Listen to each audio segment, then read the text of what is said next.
Je sais pas vous, mais moi ces derniers jours j'étais un peu préoccupée, anxieuse. Oui, j'ai beaucoup pensé au discours du chef d'état-major des armées qui disait qu'il fallait être prêt à accepter de perdre nos enfants. Bah non, mais je suis pas prête moi. Et j'en ai pas envie et ça me fait peur. Et il disait aussi qu'il fallait être prêt à un choc dans 3-4 ans. Et ça, moi je m'y prépare depuis longtemps. Bah oui, ma fille dans 3-4 ans, elle va commencer sa crise d'adolescence. Et ça va être un vrai combat. Et c'est vrai que quand on a décidé de se reproduire, on n'a pas trop pensé à tout ça. Je sais pas, peut-être qu'on a été égoïste en pensant qu'à notre désir de fonder une famille. Et maintenant qu'ils sont là, bah je me dis que effectivement, on les a fait dans un monde un peu hostile. Mais bon, faut relativiser aussi. À l'Antiquité et au Moyen-Âge, la moitié des enfants mouraient avant 10 ans. Et puis il y a eu la peste, la Première Guerre mondiale, la Seconde Guerre mondiale, etc., etc. Bref, on peut pas dire qu'avant ça ait toujours été franchement idéal. Et pourtant, on est là. Après, si Macron pouvait éviter de faire du zèle et de se faire remarquer à l'échelle mondiale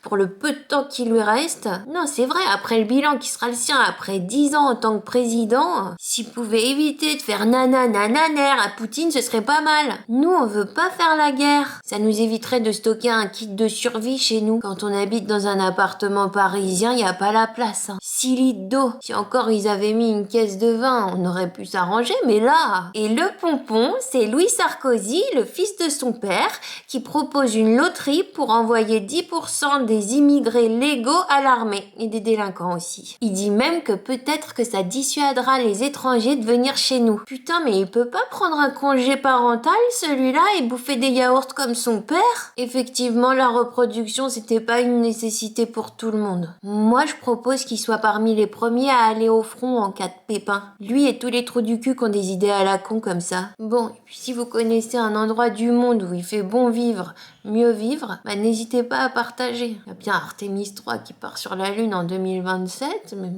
va falloir jouer des coudes. Oh.